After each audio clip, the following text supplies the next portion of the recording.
আনাহারি চামচ দিয়ে পায়েস না খেয়ে বাটি ধরে আছে। এমনটা কেবল আমার বড় আপা করত। মানুষের চেহারার সাদৃশ্য মানা যায়, তবে আচরণের সাদৃশ্যগুলো কেন মানতে পারছি না। আনাহারি কোনোভাবে আমার বড় আপা নয় তো? এসব ভেবে আমি চুপ করে রইলাম, কথা বললাম না। হয়তো বড় আপার ঘুরে আছি তাই এমনটা মনে হচ্ছে। আমি আর কিছুই যেন নিতে পারছিলাম না। ঠিক তখনই চোখ পড়ল আনাহারির হাতের কনুইয়ের দিকে, একটা কাটা দাগ, যেটা বড় আপারও ছিল। আমার স্পষ্ট মনে আছে আমি আর বড় আপা শালুক তুলতে গিয়ে এসেছিলাম বিলে। ক্ষুধার জ্বালায় অনেক সময় শালুক তুলে খেতাম আমরা। সেদিন শালুক তুলতে গিয়ে আপার কনুইয়ে বাঁশের কঞ্চি দিয়ে কেটে যায়। সে কি রক্ত যাচ্ছিল! আমি তখন আপাকে দুব্বু ঘাস চিবিয়ে ঘাসের রস করে দিয়েছিলাম। এটা কি করে সম্ভব? আনাহারের হাতেও একই দাগ। আমি এবার কিছুটা নড়ে চড়ে আনাহারের দিকে তাকালাম। আচ্ছা, সত্যি করে বলেন তো, আপনি কি আমার বড় আপা? এই যে কনুইয়ের দাগটা আপনার হাতে, সেটা কিভাবে হলো? আমার বড় আপার একই রকম, একই আকৃতির দাগ। চেহারার সাদৃশ্য মানা যায়, তবে সব কিছুর সাদৃশ্য আমি কেন মানতে পারছি না? আমি কেন আপনাকে বারবার আমার আপা ভাবছি? আনহারি আমার কথাগুলো শুনে হালকা হেসে বলল, মাঝে মাঝে দুটো মানুষের মাঝে একই সত্তা বসবাস করে, হয়তো এজন্য তোমার বড় আপার সাথে আমার এতটা মিল। অন্যথায় এত এত মিল হতো না। তাই সময় হয়তো সব সামনে আসবে। তুমি বিষয়গুলি নিয়ে অনেক চিন্তা করছো, তাই এমনটা হচ্ছে। তুমি যদি চিন্তা কমিয়ে বিচক্ষণভাবে সব ভাবতে, তাহলে অনেক কিছু স্পষ্ট হয়ে যেত। অস্থিরতা মানুষের স্বাভাবিক বোধ শক্তি কেড়ে নেয়। তোমার বেলাতেও তাই হচ্ছে। এত অস্থির না হয়ে পায়েসটা শেষ করো। আমি একটু ঘুমাবো। সকাল থেকে আমার ঘুম হচ্ছে না। চোখ আর খুলতে পারছি না ঘুমের জন্য। তুমি চাইলে খাওয়া শেষ করে আমার পাশে ঘুমাতে পারো, আর কালকে সকালে রওনা দিব তোমাদের গ্রামের উদ্দেশ্যে। এখন আর এসব নিয়ে কথা না বলি। যত কথা বলছি ততই সব গুলিয়ে যাচ্ছে। আনহারের কথা শুনে আমি চুপ হয়ে গেলাম, আর কথা বাড়ালাম না। সময়ের অপেক্ষা করতে লাগলাম। আনহারি খাওয়া শেষ করে শুয়ে পড়লো, আর আমি খাওয়া শেষ করে শুয়ে পড়লাম। দুজনে ঘুম ভাঙলো বিকালবেলা। আনহারি চা নিয়ে বসেছে। আমি উঠতেই বলে উঠলো, পাশের টেবিলে খাবার রাখা আছে, খেয়ে নিও। আর আমি আমার কাপড় চোপড় গুছিয়ে নিয়েছি। তোমার তো সব গোছানো। রাতটা কোনো রকম পার করে সকালে আমরা তোমাদের গ্রামে যাব। সব প্ল্যান তোমাকে রাতে বুঝিয়ে দেব, কী করতে হবে, কী করা উচিত, এবং আমাদের লক্ষ্য কী। আমি একটা লম্বা হাই তুললাম, তারপর মাথা নেড়ে সম্মতি প্রকাশ করলাম। একটু ফ্রেশ হয়ে নিলাম, তারপর টেবিলে রাখা খাবারগুলো খেয়ে নিলাম। এ বাসায় খাবার আর আরামের অভাব নেই, কিন্তু যেটার অভাব হচ্ছে সেটা হচ্ছে বিশ্বাস আর ভালোবাসা। আমজাদ সাহেবের ঘটনাটা আমার ভীষণ বলতে মন চাচ্ছে, কিন্তু ঘটনা যদি উল্টো মন নেয়, তাই কিছুই বলছি না। সব মিলে চুপ হয়ে বসে আছি। দিন পেরিয়ে রাত নামলো। আমার একটাই চাওয়া, এ আমিষা কেটে সত্যটা সামনে আসুক। বড় আপার অত্যাচারকারীরা শাস্তি পাক। জানি না সেখানে কি অবস্থা, তারা সেখানে কি না আছে তাও জানি না। অস্থির অস্থির লাগছে শুধু। এই অস্থিরতা যেন কাটছেই না। আনহারি ভিভোর ঘুমে মগ্ন। আমার ঘুম আসছে না। এ ঘরের শীতল এসিতেও আমার সহ্য হচ্ছে না। গরমে হাহুতাশ করে ঘুমানো অভ্যাস। হুট করে এত শীতলতা যেন আমাকে গ্রাস করছে। আশেপাশে কোনো কাঁথা নাই, তাই বাধ্য হয়ে রুমের বাইরে গিয়ে বসার সিদ্ধান্ত নিলাম। পা টিপে টিপে আমি রুম থেকে বেরোই, ড্রয়িং রুমের একটা চিপায় বসে রইলাম। হঠাৎ করে আধো আধো আলোতে লক্ষ্য করলাম আমজাদ সাহেব ঘর থেকে বেরোচ্ছেন। কেমন যেন সন্দেহ লাগলো। তিনি এত রাতে নিশ্চয় ব্যবসার কাজে যাচ্ছেন না, আর গেলেও নিশ্চয় পরিপাটি হয়ে যেতেন। এভাবে ঘরের জামাকাপড় পরে যেতেন না। সব মিলিয়ে আমার সন্দেহটা বেড়ে গেল। উনি বের হওয়ার পরপর আমি পা টিপে টিপে বের হলাম। উনি গ্যারেজের দিকে যাচ্ছেন। আমি সেখানে একটা পাশে দাঁড়িয়ে রইলাম। একটা সাদা গাড়ির কাছে গেলেন, গাড়িতে কী যেন করছেন। তারপর কিছুক্ষণ থেকে সেখান থেকে চলে আসলেন। আমি তার পিছু পিছু আবার গৃহে প্রবেশ করলাম। ড্রয়িং রুমের এক ফাঁকে লুকিয়ে গেলাম। তিনি সোফায় বসে সিগারেট ধরালেন। তারপর মালিয়াকে কল করলেন। তার সাথে আস্তে গলায় কথা বললেন। বেশ জোরে শোনা যাচ্ছিল, কারণ পুরো জায়গাটা নিস্তব্ধ। সে আস্তে গলা বলল, আনহারি কীভাবে বেঁচে গেল সেটা আমি বুঝতেছি না, তবে তাকে আবারও উপরে পাঠানোর ব্যবস্থা করছি। গাড়ির ব্রেকটা কেটে দিয়েছি। আমি জানি সে সাদা গাড়ি নিয়ে বেরোবে, কারণ এটা তার পছন্দের গাড়ি। আর বিকেলবেলা লক্ষ্য করছিলাম সে কাপড় গুছেছে, কিন্তু জিজ্ঞাসা করছিলাম কোথায় যাবে, বললো একটা গ্রামে ঘুরতে যাবে। আর এই সুযোগটাই কাজে লাগাই। ভেবেছিলাম আমি সকল সম্পত্তির মালিক হব, তোমাকে বিয়ে করে সুখে শান্তিতে ঘর করব ডার্লিং। এখন আর সেটা সহজ হচ্ছে না। মৃত মানুষ কী করে বেঁচে ওঠে? অপর পাশ থেকে বলে উঠল, আমি নিজে আনহারিকে গাড়ি চাপা দিয়েছিলাম, তাকে নিজে হাতে খুন করেছিলাম। ফিঙ্গারপ্রিন্ট যেহেতু ম্যাচ হয়েছে, এটা আনহারি। কিন্তু এটা কি করে সম্ভব? এমএ মরে গিয়েও বেঁচে ফিরল, বিষয়টা সত্যি অদ্ভুত। সমস্যা নেই, যতবার বাঁচবে আমি ঠিক একইভাবে ততবার তাকে খুন করব। আমার জীবনে একটাই লক্ষ্য, এই আনাহারি ভবনের রানী হওয়া। তোমার সাথে সংসার করা, আনহারি একটা ব্যবস্থা করে তোমাকে বিয়ে করব। মনে আছে তো? কাবিন হিসাবে ভবনটা আমাকে লিখে দিবে তো? জান, সব কিছু তো তোমার হবে, তবে আনহারি বেঁচে থাকতে নয়। আনহারি মারা গেলে আনহারির মাকে আস্তে আস্তে পাগল বানিয়ে সব লিখে নেব। কিন্তু 2 বছর যখনই সব রেডি করলাম, তখন এমে উড়ে এসে জুড়ে বসলো। অপর পাশ থেকে রাগী গন্ডা ধেয়ে আসলো। 2 বছরের পারনি, 10 বছরও পারবে বলে মনে হয় না। আমি তোমাকে 2 মাস সময় দিলাম, এর মধ্যে যা করো করো। ডার্লিং, রাগ করো না, আমি দেখছি। ফোনটা কেটে গেল। আমজাদ সাহেব ফোনটা কান থেকে নামিয়ে টেবিলে রাখলেন। তারপর সোফায় হেলান দিয়ে বসে চুপ করে রইলেন। আমি কেবল ভাবছি, নারীরা ছলনা কত প্রখর হলে একটা পুরুষ বুঝছে না এ নারী চায় আমজাদ সাহেবের সম্পদ, অথচ আমজাদ সাহেব এত বুদ্ধিমান হয়ে সেটা ধরতে পারছে না। এ নারীর মোহে পড়ে নিজের সন্তানকে খুন করতে পিছপা হচ্ছে না। আগের বার এমন কাহিনী করার জন্য তার মনে কোনো সূচনা নেই, নেই কোনো ভ্রুক্ষেপ। নারীর ছলনা সত্যি অনেক ভয়ঙ্কর। কিন্তু বিবেকে পড়লাম আমি, উনি না ওঠা পর্যন্ত এখন আর নড়তে পারছি না, উঠতেও পারছি না। উঠলে ধরা পড়ে যাব, কি করব সেটাই চিন্তা করছি। তবে চিন্তা করার আগে ধরা পড়ে গেলাম। আমজাদ সাহেব আমার হাতটা চেপে ধরে বসা থেকে উঠালেন। তারপর রুষ্ট গলায় জিজ্ঞাসা করলেন, এখানে কি করছিস? আমাকে ফলো করছিস? তোর এত বড় আস্পর্ধা, আমজাদ সাহেবের সাথে লাগতে আসিস? আমি আমতা আমতা করতে উত্তর দিলাম, আমার তো এসির বাতাস সহ্য হচ্ছিল না, তাই এখানে এসে ঘুমিয়ে পড়লাম। সত্যি আমি কিছু জানি না, আপনাকে ফলো করিনি, আমি তো ঘুমিয়ে পড়ছিলাম। আমার কথা শুনে তিনি হাতটা ছেড়ে দিলেন, আর বাড়াবাড়ি করলেন না, স্বাভাবিক গল্প বললেন, এতটুকু বলে তিনি ভেতরের ঘরে চলে গেলেন। আমি আর এখানে ঘুমানোর সাহস পেলাম না। আবারও আনহারির রুমে চলে গেলাম। সেখানে গিয়ে কাঁপতে কাঁপতে এক পর্যায়ে ঘুমিয়ে গেলাম। সকালবেলা ঘুম ভাঙলো চিৎকার চেঁচামেচিতে। চিৎকারের উৎস বরাবর বাইরে বের হয়ে লক্ষ্য করলাম আমজাদ সাহেব সিলিং ফ্যানে ঝুলছে। নিজের চোখকে যেন আমি বিশ্বাস করতে পারছি না। লাবণী ঝহ কান্নায় ভেঙে পড়ছেন। আনহারি পাথরের মতো দাঁড়িয়ে আছেন, অতি শোকে সে পাথর হয়ে গেছে। বাসায় পুলিশ ডাকা হলেও মদিনা কোনো কথা বলছে না। কি হচ্ছে না হচ্ছে এটা নিয়ে তার কোনো ভ্রুক্ষেপ নেই। কে মরলো কে বাঁচলো তাতে তার কি আসে যায়? তার চাকরি থাকলে হয়তো সে বেশি খুবই। তার ভাবভঙ্গি দেখে মনে হচ্ছে বড়লোকদের ব্যাপার স্যাপার সে একদমই নেই। কিছুক্ষণের মধ্যে পুলিশ আসলো। আমজাদ সাহেবকে ফ্যান থেকে নামানো হলো।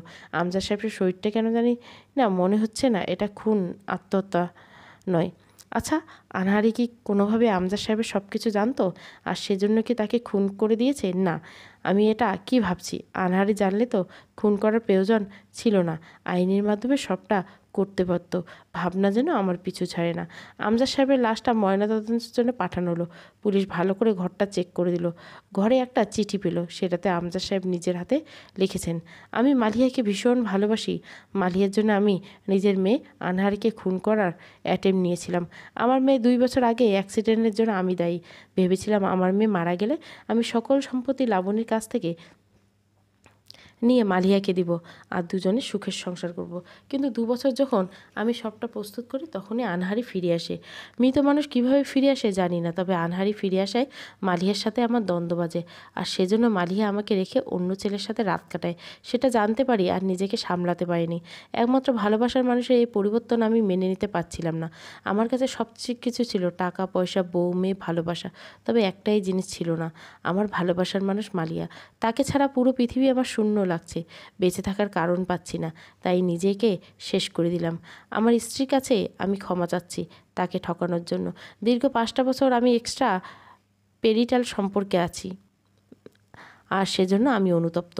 আমার মেয়ের কাছে আমি ক্ষমা চাচ্ছি, কারণ আমি আমার মেয়ের ভালো বাবা হতে পারিনি। প্রেমের মোহে আমি নিজের মেয়েকে খুন করতে চেয়েছি। আমি আমার জীবন স্বইচ্ছায় ত্যাগ করছি, এতে আমার পরিবার দায়ী নয়। কেউ যদি দায়ী থাকে সেটা মালিয়া, আমার মৃত্যুর জন্য পরোক্ষভাবে সেই দায়ী। পুলিশ অফিসার আলবিদ সাহেব জোরে চিঠিটা পড়লেন। তারপর আনহারি ও লাবণী জহর দিকে এগিয়ে এসে জিজ্ঞাসা করলেন, এটা কি আমজাদ চৌধুরীর হাতে লেখা? লাবণী জহ কাঁদতে কাঁদতে উত্তর দিলেন, লেখা দেখো তো তাই মনে হয়, তারপরে একবার এক্সপার্ট দিয়ে চেক আপ করুন। আমার স্বামীর এক্সট্রা ম্যাটেরিয়াল সম্পর্ক ছিল আমি মানতেই পারছি না। আমার স্বামী তার মেয়েকে খুন করতে যাচ্ছিল, এটাও আমি মানতে পারছি না। এত বড় সত্য আমার থেকে লুকিয়েছিল, আমার তো বিশ্বাস হচ্ছে না। সব কিছু এলোমেলো লাগছে আমার, বলে ঢেকুর তুলে কান্নাও শুরু করলো। পুলিশ অফিসার এবার আনাহারের দিকে তাকিয়ে বললেন, আপনার কিছু বলার আছে? আপনার বাবার কি কোনো শত্রু আছে? আনাহার পাথরের মতো উত্তর দিল, যে পিতা নিজের সন্তানকে খুন করতে পারে সেই পিতার ব্যাপারে আমি কিছু বলতে চাই না। দুনিয়াতে মায়ের পর বাবাকেই ভালোবাসতাম, আর সে বাবা নাকি আমাকে খুন করতে চেয়েছে। আমার তো এখন ঘৃণায় বমি আসছে। আপনারা দয়া করে মালিয়াকে অ্যারেস্ট করুন। আমি তার নামে অভিযোগ দায়ের করে মামলা করব। মালিয়ার শেষ পরিণতি আমি দেখতে চাই।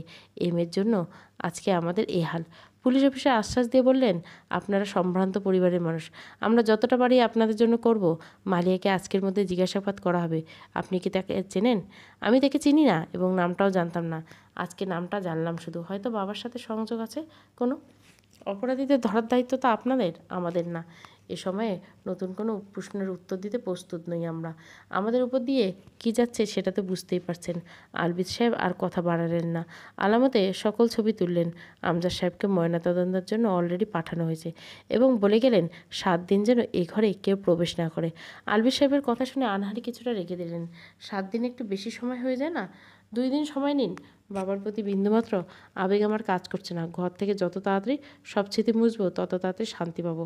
আলবাত সাহেব বুঝতে পারছেন আনারি বেশ রেগে গেছে, তাই তেমন কথা বাড়িয়ে উত্তর দিলেন, আচ্ছা আমরা চেষ্টা করব, হয়তো আবারও যোগাযোগ করা হবে।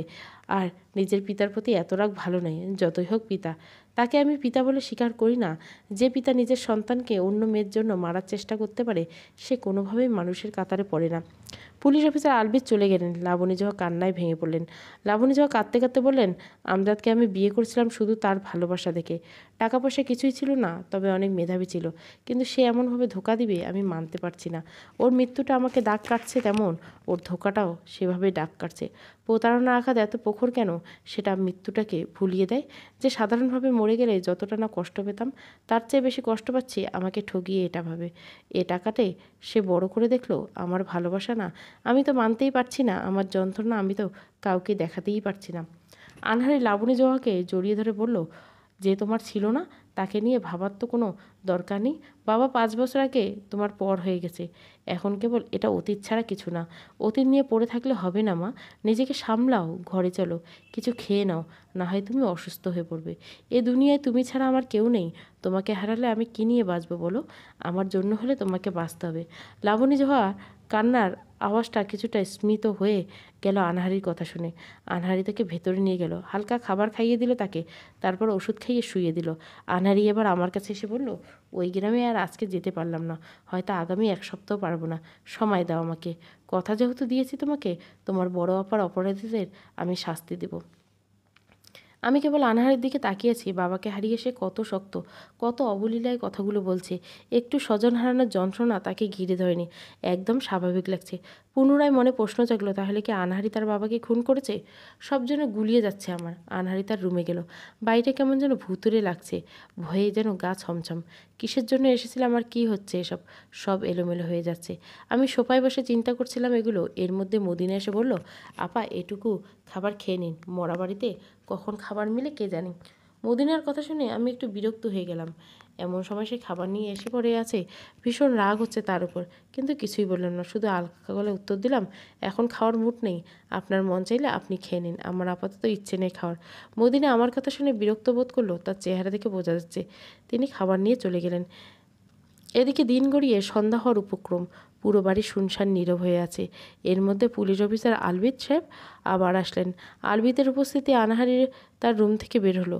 লাবণী জহ এখনও ঘুমাচ্ছে। আমি সোফায় বসে আছি। আনহারি আসতে আলবিদ বলে উঠলো, একটা নিউজ আছে। এটা আপনার জন্য গুড নিউজও হতে পারে, আবার ব্যাড নিউজও। আনহারি রাগী কণ্ঠে বললেন, এত ভূমিকা কি দরকার? কী হয়েছে বলুন। মালিয়া রোড অ্যাক্সিডেন্টে আজকে মারা গেছে। গাড়িটা ব্রেক ফেল ছিল, আপনাদের গাড়িতেই সে মারা গেছে। গাড়িটা কী করে সেখানে গেল সেটাই এখন ভাববার বিষয়। অফিসার আলবিদ সাহেবের কথা শুনে আমি চমকে গেলাম। রাতে আমজাদ সাহেব নিজের হাতে যে গাড়ির ব্রেক নষ্ট করছিল আনহারির মৃত্যুর জন্য, তাহলে সে গাড়ি কীভাবে মালিয়ার কাছে গেল? আনারের সোজাসাপটা উত্তর, সেটা তো আপনারা খুঁজে বের করবেন। আমরা তো কেউ বলতে পারবো না। যার মালিকানায় গাড়ি সে তো এখন মৃত।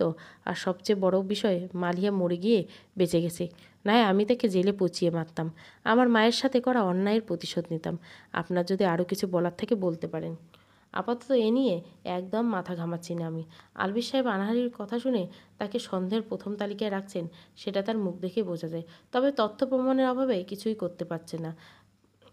তিনি কথা প্রসঙ্গ পাল্টিয়ে আনহারিকে জিজ্ঞাসা করলেন, যতদূর জানি আপনি 2 বছর আগে রোড অ্যাক্সিডেন্টে মারা গেছিলেন। মর্গে আপনার লাশের ময়নাতদন্তের রিপোর্টও আছে, ডেথ সার্টিফিকেট আছে। তাহলে আপনি কে? আনহারি কপাল কুঁচকে জবাব দিল, আমার ফিঙ্গারপ্রিন্ট ম্যাচ করছে, আমার সিগনেচার ম্যাচ করছে। তাহলে কি আমি কি করে মৃত? আমার অ্যাক্সিডেন্ট হয়েছিল, আমার মা আমাকে সিঙ্গাপুর নিয়ে চিকিৎসা করেছে 1 মাস। আমি সুস্থ হওয়ার পর শুনি আমার লাশ দাফন করা হয়েছে। আমাকে মৃত হিসেবে সবাই জানে। আমারও বেশ অভিমান চাপে। মাকে বলেছিলাম এখান থেকে আমি অন্য দেশে যাব, তারপর সেখানে পড়াশোনা শেষ করে 2 বছর পর আসবো। বাবার উপর অভিমান ছিল বলে মাকে বলেছিলাম আমার ব্যাপারে বাবাকে যেন কিছুই না বলে, কারণ বাবা কাকে না কাকে দাফন করে ফেললো নিজের মেয়ে বেঁচে থাকার পরও। তাই বাবাকে মেয়ে হারানোর যন্ত্রণা বুঝতে চেয়েছিলাম। তবে এখন বুঝতে পারলাম তার কোনো যন্ত্রণা নেই, বরং রাসলীলার কাজ করেছেন তার মনে। আমি মৃত নই। তখন কাকে মৃত বলে আমার বাবা চালিয়েছেন সেটার খোঁজ নিন আপনারা। আমাকে এ বিষয়ে আর জড়াবেন না।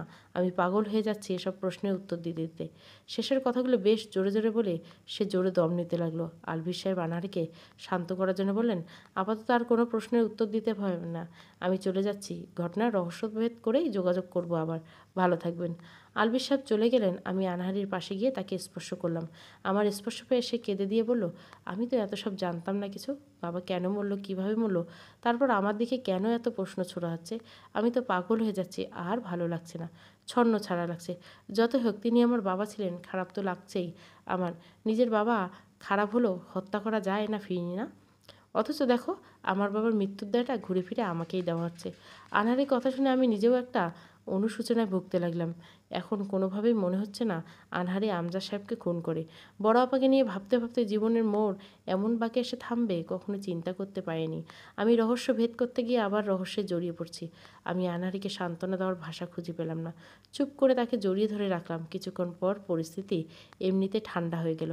আনহারি বাবার মৃত্যুর খবর তাদের আত্মীয় স্বজন জেনেছে অনেক আগেই। তবে বেশিরভাগ আত্মীয় দেশের বাইরে থাকায় আসতে পারেনি। আর সব আত্মীয়র সাথে তাদের সম্পর্ক এত গভীর না। আর কোনো মামা নেই। নানা নানি মারা গেছে অনেক আগে। তার বাবার কোনো চাচা নেই। এক ফুফু ছিল, সেও করোনায় মারা গেছে।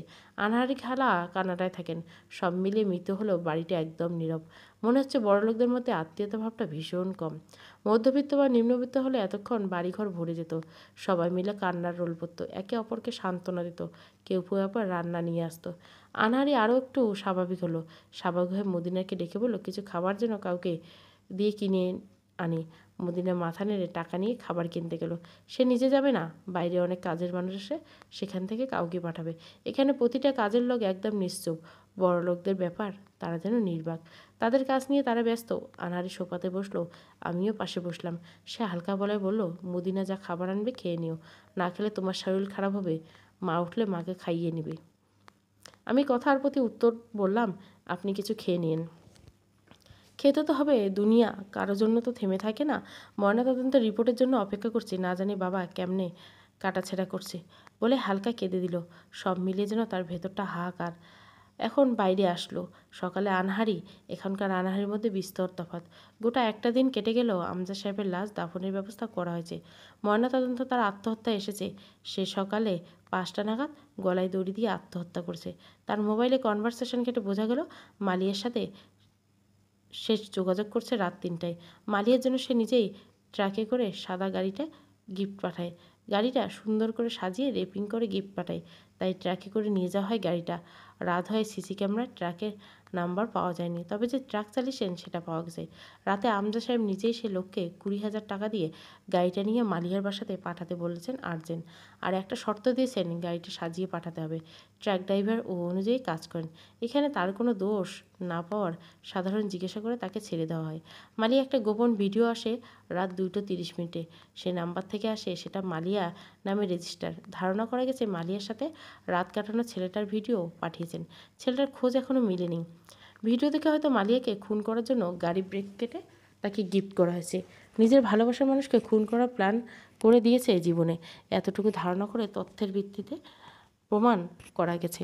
আমি এসব শুনে ভাবতে লাগলাম মানুষের ধারণা আর সত্যের মধ্যে কত ফারাক। অথচ আমি নিজের চোখে দেখেছি আমজাদ সাহেব গাড়ির ব্রেক কেটেছে আনহারিকে মারানোর জন্য। অথচ সকাল হতে না থাকে ঘটনা কি রোমাঞ্চকর মন নিল। মন চাচ্ছে মুখে ফুটে সবটা বলে ফেলি, তবে সাহস কুলাচ্ছে না। থানা পুলিশ আমি ভীষণ ভয় পাই। আলবির সাহেব আনহারিকে সকল তথ্য দিলে লাশ হস্তান্তর করে চলে গেলেন। আমজাদ সাহেবের লাশ দাফন করার জন্য কবরস্থানে নেওয়া হলো। স্বাভাবিক নিয়মে তার লাশ দাফন করা হলো, অথচ আপার লাশটা জঙ্গলে কবর দিতে হয়েছিল। সে করুণ দৃশ্য আমার চোখের সামনে ভাসতে আমার চোখ গড়িয়ে পানি নামে। টাকার জন্য যেন সবাই নত হয়ে যায়। দেখতে দেখতে একটা সপ্তাহ কেটে গেল। লাবণী জোহা আর স্বামীর মৃত্যুতে যতটা না কাতর, তার চেয়ে বেশি কাতর তার স্বামীর বিশ্বাসঘাতকতায়। পরিস্থিতি এমন একটা স্বাভাবিক। আমার পরিবারের সাথে আমার যতবার কথা আছে, আমি বেশ স্বাভাবিকভাবে বলেছি তাদের বুঝিয়ে আমি আমার চাকরির জায়গায় ভালো আছি। এবার আপনাদের কুরগাঁও যাওয়ার পালা। কাল সকালে কুরগাঁও যাওয়ার জন্য রওনা দিব আমরা। পরিকল্পনাটা আগেই সেট ছিল, এখন শুধু মডিফাইড করা হয়েছে কেবল। আমার মনে এটাই বাজছে, আপার ছবিটা যে পাঠিয়েছে সে কি এখন কুরগাঁও আছে? তার নাম কি? সেখানে গেলে কি তাকে খুঁজে পাবো? আনহারিকে গ্রামের মানুষ দেখে কীভাবে নেবে? কি হবে? আপার অত্যাচারকারীরা কেমন আছে? গ্রামটা কি আগের মতো আছে? এসব ভাবতে ভাবতে ঘুমিয়ে গেলাম। সকালটা শুরু হলো এক কাপ চা দিয়ে। চা নাস্তা করে লাবণী জোহাকে বলেই আমরা বেরোলাম। গাড়িটা রওনা দিয়েছে কুরগাঁয়ের দিকে। ঠিক সে সময় গাড়ির পাশ কেটে সেই কালো বিড়ালটা দৌড়ে গিয়ে মিলিয়ে গেল। আমার ভিতরে প্রশ্ন জাগলো, এই বিড়ালটাকে কেন আমি বারবার দেখছি? এটা কিসের সংকেত? ঠিক তখনই গাড়িটা চলতে শুরু করলো। আর তবে বিড়ালটা আবার গাড়ির সামনে দেখলাম একইভাবে এসে মিলিয়ে গেল। কত শত প্রশ্ন আসছে, তবে সেটাকে একদম পাত্তা দিলাম না। পাত্তা দিলে প্রশ্নের বেড়াজালে আটকে যাব। নিজেকে সামলে নিলাম। গাড়িটা আপন গতিতে চলছে। ঢাকা থেকে কুরগাঁও বেশ দূরে। সীমান্ত ঘেঁষে কুরগাঁওয়ের গ্রামের অবস্থান। বেশ সাজালো গোছালো পরিপাটি গ্রাম। গ্রামের অধিকাংশ লোকেরা গরিব। দুলাভাইরা ছিল গ্রামের সবচেয়ে ধনী লোকদের মধ্যে একজন। তবে আপার সুখ মেলেনি। টাকায় কখনো সুখ হয় না। সুখের কপালে থাকা লাগে। সুন্দরী মেয়ের কপালে যে সুন্দর হবে তার কোনো ভরসা নেই। জগতে অনেক কালো মেয়ে দেখেছি বড় ঘরে বিয়ে হয়ে স্বামীর ভালোবাসা পেতে, শ্বশুরবাড়ির সম্মান পেতে। কিন্তু অনেক ফর্সা সুন্দরী মেয়েকে দেখেছি বড় আপার মতো যন্ত্রণা পেতে। এ সমাজে আরেকটা প্রচলিত, সবাই মনে করে মেয়ে ফর্সা মানে কপাল ভালো, ভালো ঘরে বিয়ে হবে, কালো মানে এ মেয়েকে অনেক ভুগতে হবে। অথচ আল্লাহ কপালে লেখেন সুখ দুঃখ কালো ফর্সা হয় না। বিয়ে কালো সাদার উপর নির্ভর করা হয় না, নির্ভর করা হয় আল্লাহর উপর। যার রিজিক যেখানে আছে সেখানেই হবে। এটা নিয়তির লেখা, এটা খণ্ডানো যাবে না। এই যে আমি দেখতে দুধে আলতা গায়ের রং, একদম ফর্সা, পড়াশোনায় ভালো, রেজাল্ট ভালো, চাকরির প্রস্তুতি নিচ্ছি। চাকরি হয়তো হয়ে যাবে, তবে এসব গুণ ঢাকা পড়ে গেছে আমার বড় আপার মৃত্যু ঘিরে। মনে হচ্ছে বড় আপার ডিভোর্সে মৃত্যুটা ভুল। অথচ যারা বড় আপার এই হাল করেছে তারা ভালো আছে, তাদের কোনো ভোগান্তি নেই। ভোগান্তি যেন সব আমাদের। ভাবনা ছেদ পড়লো গাড়ির জোরে ব্রেক কষে। আনাহারি এত জোরে ব্রেক কষছে যে আমি সামনের দিকে হেলে পড়ছি। হঠাৎ এত জোরে ব্রেক কষার কারণ খুঁজতে গিয়ে লক্ষ্য করলাম সামনে একটা কালো কুকুর, আর সেটাকে বাঁচাতে গিয়ে সে এত জোরে ব্রেক করছে। আনাহারি গাড়িতে ব্রেক কষে গাড়ি থামিয়ে বসে রইল স্থির হয়ে কিছুক্ষণ। তারপর আমার দিকে তাকিয়ে বলল, ব্যথা পেয়েছ? আমি কেবল মাথা নেড়ে না করলাম। সে আমাকে পুনরায় বলল, অনেকক্ষণ হলো কিছু খাইনি, আমার ভীষণ খিদে পেয়েছে। যতদূর বুঝতে পারছি এটা একটা বাজার, এখানে হয়তো খাবার দোকান থাকবে। চলো গাড়ি থেকে নেমে কিছু খেয়ে আসি, এরপর আবার রওনা দেব। আমি সম্মতি দিয়ে বললাম, না চলেন। দুজনে গাড়ি থেকে নামলাম। এ রাস্তা দিয়ে আমি 12 বছর আগে ঢাকায় গিয়েছিলাম, আর 12 বছর পর এখন আসলাম। কিছুই চিনি না আমি এখানে, শুধু চারপাশটা দেখতে লাগলাম। বাজারটা বেশ পরিষ্কার পরিচ্ছন্ন, দোকানগুলো বেশ সাজানো গোছানো। আনাহারি বলে উঠল, এই গ্রামের মানুষ বেশ স্মার্ট, তাই না? কত সুন্দর সব কিছু পরিষ্কার রেখেছে। সচরাচর গ্রামের বাজারগুলো এত পরিষ্কার হয় না। আমি তো মোটামুটি অনেক গ্রামে ঘুরেছি, বাজারটা বেশ ভালোই লাগছে, কি বলো? উত্তরে আমি বললাম, আপু, আমাদের গ্রামটাও পরিবারই ছিল, এখন জানি না কেমন আছে। 12টা বছর অনেক কিছু পাল্টে গেছে হয়তো। 12 বছরের মধ্যে কখনো ওই গ্রামে যাওনি? না আপু, যাইনি। এত অপমান করেছে যে ওই গ্রামে আমরা যাওয়ার সাহস পাইনি। আপনি পাশে আছেন বলে যাওয়ার সাহস পাচ্ছি। না হয় হয়তো আপার জন্য আমার মনটা কুড়ে কুড়ে ক্ষত হতো, কিন্তু প্রতিশোধ নেওয়া হতো না, সবাইকে যোগ্য শাস্তি দেওয়া হতো না। আনাহারি হাত দিয়ে সামনের দিকটা নির্দেশ করে বলল, চলো ওই খাবারের দোকানটায় বসি, তারপর কিছু অর্ডার করে যা পাই তাই খেয়ে নেব। আনাহারি আর আমি দুজনে খাবারের দোকানটায় বসলাম। এর মধ্যে মাঝবয়সী এক লোক এসে আনাহারিকে বলে উঠল, অনন্যামা, কেমন আছো? 5 বছর আগে তুমি যে 50,000 টাকা দিয়ে গেছিলে, সেটা দিয়ে আমাদের এ হোটেল এত বড় হয়েছে। বাজারের সবচেয়ে ভালো হোটেল এটা। তোমার নামে নামকরণ করছি। তোমার সাথে যোগাযোগের অনেক চেষ্টা করছি, তবে তুমি আমাকে ঠিকানা বা যোগাযোগ রক্ষা করার মতো কিছুই দাওনি বলে পারিনি।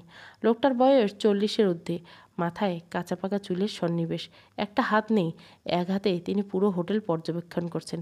অবশ্য কয়েকজন কর্মচারী রেখেছেন। আমি লোকটার কথা শুনে হোটেলের সাইনবোর্ডটা লক্ষ্য করে দেখলাম তাতে লেখা আছে অনন্যা বাঙালি বিলাস বাঙালি রেস্তোরাঁ। আমি চমকে গেলাম। লোকটা আনহারিকে অনন্যা ডাকতো। লোকটা যদি আনহারি ডাকতো তাহলে মনে কোনো সংশয় বা প্রশ্ন আসতো না, কারণ আনহারি বিভিন্ন জায়গায় ঘুরছে। তার পক্ষে এখানে এসে ঘুরে কাউকে 50,000 দিয়ে সাহায্য করাটা অস্বাভাবিক নয়। তবে আনহারিকে অনন্যা বলাতে আমার ভেতরটা কেঁপে উঠল। আনহারি কী করে অনন্যা হয়? সব গুলিয়ে যাচ্ছে আমার মাথায়। আমার মাথায় কেবল বাজ পড়ছে। 12 বছর আগে কে মারা গেল, 2 বছর আগে কার অ্যাক্সিডেন্ট হলো, মালিয়ার কাছে সাদা গাড়িটা কীভাবে গেল, আমজাদ সাহেব কীভাবে মারা গেল, আর এ আনাহারি বা কে? সে কি অনন্যা? এ প্রশ্নের উত্তর আমি কবে পাবো জানি না। এর মধ্যে আনাহারি চাচাকে বলে উঠল, আপনার হয়তো কোথাও ভুল হচ্ছে, আমি আনাহারি, অনন্যা আমার নাম না। অনন্যা হয়তো আপনাকে সাহায্য করেছে, সেও দেখতে আমার মতো, আর আমি তো এই গ্রামে প্রথম এসেছি, আপনি হয়তো ভুল করছেন, এটা হলো অনন্যার বোন। চাচাও চুপসে গেল আনহারির কথা শুনে। আমার দিকে তাকিয়ে বলল, ও আচ্ছা, দুজনে দেখতে একই রকম তো, তাই হয়তো ভুল করে ফেলেছি। তারপর আমার দিকে তাকিয়ে বলল, তোমার বোনকে অবশ্যই নিয়ে আসবে। অনন্যা বিলাসে খাওয়ার তার হক। আমি তোমার বোনকে একটা বেলা খাওয়াতে চাই। এক হাত না থাকায় কেউ কাজ দিচ্ছিল না, মানুষের ধারে ধারে ভিক্ষা করছি। তখন তোমার বোনের কাছে ভিক্ষা চাওয়ায় রেগে যায়। সে আমাকে ভিক্ষা দেয়নি, কতগুলো কথা শুনিয়ে আমাকে 50,000 টাকা দিয়েছিল, আর বলেছিল মানুষের কাছে চেয়ে খাওয়ার চেয়ে কিছু করে খাওয়া শ্রেয়। এ টাকায় যা পারবেন করবেন, নিজে কিছু করে খাবেন। তার কথা আমি অক্ষরে অক্ষরে পালন করে আজ আমার এই হাল। এখন আমার দোকানে কাজ করে মানুষ। এই পরিবর্তন আল্লাহ তোমার বোনের হাত দিয়েই করেছেন। যাই হোক, তোমার বোনকে আমার সালাম দিও। আমি তোমাদের জন্য আমার রান্না করা স্পেশাল হাঁসের মাংস, গরুর কলিজা ভুনা নিয়ে আসছি। কথাগুলো বলে তিনি চলে গেলেন। আমি আনহারের দিকে তাকিয়ে বললাম, আপু, আমার বোন তো মরে গেছে 12 বছর আগে, তাহলে শিখ কী করে 5 বছর আগে সাহায্য করবে? আর আমরা তো হতদরিদ্র ছিলাম, আমাদের পক্ষে কি 50,000 টাকা দিয়ে সাহায্য করা সম্ভব? আপনি কোনোভাবে তাদের সাহায্য করছিলেন? হয়তো আনহারি শুনতে গিয়ে তারা অনন্যা শুনছে, যেহেতু দুটো নামের শব্দ প্রায় পাশাপাশি। আনারি মাথা নেড়ে বলল, এত চিন্তা কেন করো তুমি? আমি যখন বলছি এ গ্রামে আসিনি, তার মানে আসিনি। আমি একটা কাজ করব, সেটা তো আমার নাম নিয়ে, তাই না? অনন্যার নাম নিয়ে কেন? আর অনন্যাকে তো আমি চিনতামই না, তোমার মাধ্যমে চিনেছি। সে যাকেই দেখুক, হতে পারে আমাদের পথভ্রষ্ট করার জন্য শত্রুপক্ষ এমন করছে। এমন বিষয়ে মাথা না ঘামিয়ে যা খাওয়ার সেটা খেয়ে নাও। যত বেশি চিন্তা করবে তত বেশি বিষয়গুলো এলোমেলো লাগবে। চাচার নাম খয়বার আলী। খয়বার আলী তার এক হাত দিয়ে আমাদের জন্য খাবার পরিবেশন করছে, বেশ উৎসাহ এবং ভালোবাসা দিয়ে। তার এই আবেগ আমি কোনো কামতি দেখছি না, মিথ্যে দেখছি না। আমি যতই ভাবছি ততই গুলিয়ে ফেলছি। খয়বার আলী সব এনে আমাদের সামনে দিয়ে বলল, আরও কিছু লাগলে বলবেন। আনারি হেসে জবাব দিল, এই খাবার তো খেতেই পারবো না। আমি খাওয়া শুরু করলাম, সেও শুরু করলো। খাবারটা বেশ মজা ছিল। অনেকদিন পর মনে হচ্ছে অমৃত খাচ্ছি। আমি বেশ তৃপ্তি নিয়ে খেলাম। আনারের ক্ষেত্রে তাই হলো। খাওয়া শেষে আনারে বিল দিতে নিলে তারা বিল নেয়নি। জোর করে তাদের বিল দেওয়া যায়নি, তাই বিল না দিয়ে আমরা চলে আসলাম। গাড়িতে উঠে আবারও রওনা দিলাম কুরগাঁয়ের পথে। গাড়িটা চলতে চলতে কুরগাঁয়ে এসে থামলো সন্ধ্যায়। গ্রামটা একদম বদলে গেছে, পুরো গ্রাম হালতে বদলে গেছে। আনহারি আর আমি গাড়ি থেকে নামলে মাগরিবের আজান বলল। চারপাশ আজানে ধ্বনিতে মুখরিত। গ্রামটা একদম পাল্টে গেছে। আগের মতো কেউ আর গরিব নেই, সবাই মোটামুটি টাকা হয়েছে। বেশিরভাগ টাকা বিদেশে গিয়ে খেটে। আনারে চারপাশটা দেখছে, তার চোখগুলো রক্তবর্ণ হয়ে গেছে। কেমন জানি ভুতুরের সিনের মতো লাগছে সবটা। মনে হচ্ছে ডিরেক্টর এই বুঝি কাট বলবে। ধামাকা বাতাস চারিদিকে বয়ে চলছে, ঝড় আসবে বলে মনে হচ্ছে। অসময়ে ঝড়ের লক্ষণ ভালো নয়। আমাকে আরও আনহারিকে ছোট ছোট বাচ্চারা গরু নেওয়ার সময় দেখছে, তবে তারা গ্রামের প্রবীণ না হয় চিনতে পারছে না।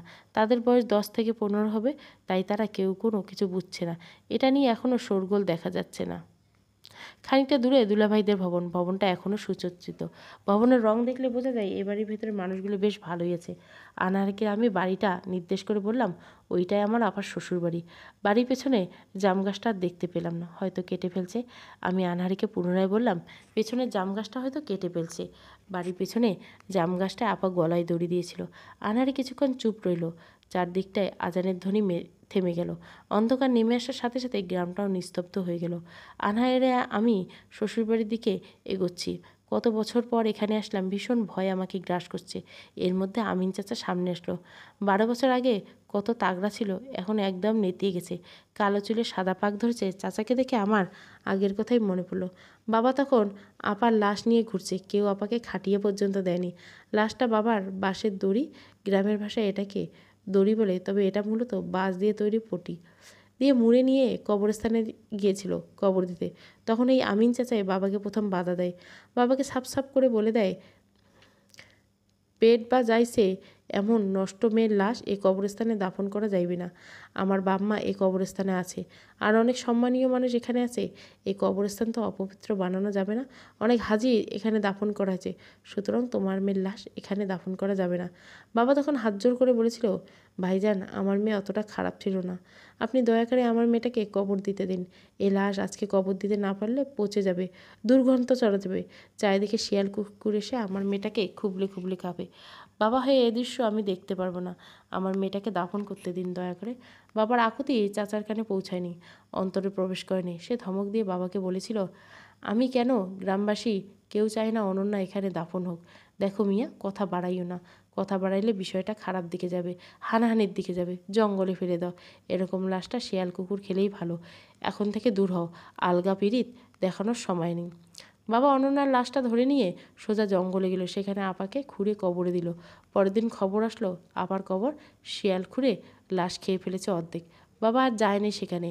হয়তো সে এই দৃশ্য নিজ চোখে দেখার সাহস তার কুলায়নি। আপার এই কথাগুলো মনে হলে আমার ভীষণ কষ্ট হয়। এ মেয়ে দুনিয়াতে বেঁচে থেকে সম্মান পেল না, আবার মরে গিয়েও না। আমিন চাচাকে দেখে আনহারি বলে উঠল, কেমন আছেন চাচা? ভালো আছেন? চাচি কেমন আছে? 12 বছর পর গ্রামে আসলাম আপনাদের খোঁজ নিতে। চাচা আনহারির দিকে তাকিয়ে চুপসে গেলেন। অস্থির গলায় জিজ্ঞাসা করলেন, কে তিনি? আনহারি এসে জবাব দিলেন, আরে আমি অনন্যা, চিনতে পারছেন না? গিয়েছিলাম দেশের বাইরে পড়াশোনা করতে, পড়াশোনা শেষে ফিরে আসলাম। লক্ষ্য করলাম 12 বছরে অনেক কিছু পাল্টে গেছে। দীপুকে নাকি বিয়ে করে নিয়েছেন, কিন্তু প্রথম বউ থাকা সত্ত্বেও তাকে ডিভোর্স না দিয়ে অনুমতি ছাড়া দ্বিতীয় বিয়ে করা তো আইনে নেই। এগুলো নিয়ে আলোচনা করব। আমিন চাচা লা হাওলা ওয়ালা কুওয়াতে ইল্লা বিল্লাহ বলে দৌড় দিল। আনহারি একটু উচ্চস্বরে হাসলো। আনহারির ভাব দেখে মনে হচ্ছে সে আমিন চাচাকে আগে থেকে চিনত। আমি মনে কিন্তু নিয়ে ওকে জিজ্ঞাসা করলাম, আপনি কি আমিন চাচাকে চিনেন? উত্তর সে বলল, না। কেন বলো তো? আমিন চাচা আপার দাফন নিয়ে অনেক ঝামেলা করেছিল। হঠাৎ করে ওনাকে এভাবে ভয় দেখানো মনে হলো চেনেন। উনি একটু বয়স্ক মানুষ, অনন্যাকে চেনার কথা, তাই একটু মজা করলাম। এই গ্রামের মানুষ ও অনন্যার সাথে অন্যায় করেছে, সেটার প্রতিশোধ নেওয়া তো দরকার, তাই না? আমি কেবল দম ছেড়ে উত্তর দিলাম, আপার শ্বশুরবাড়ির মূল ফটকে যেতেই নিয়ামত চাচা আটকে ধরলেন। এ বাসার দারোয়ান আগেও নিয়ামত চাচা ছিলেন। এ চাচা আপার নামে প্রথম দুর্নাম রটায়। আবার পরকীয়া আছে এরকম বার্তা গ্রামবাসীর নিকট এ চাচাই রটিয়ে বেড়াছিলেন। সেদিন স্মৃতি আবারও চোখে ভেসে উঠল। আপাকে নিয়ে সালিশ বসে। আপা বারবার বলেছিল, আমি সংসার করতে চাই, আমার কোনো সমস্যা নেই, তবে ওনার পরকীয়া আমি মানতে পারছি না। ওনাকে বলেন এসব বাদ দিতে, আমার সাথে মন দিয়ে সংসার করতে। তখন আপার জামাই বলেছিল, আমি এই মেয়ের সাথে সংসার করব না।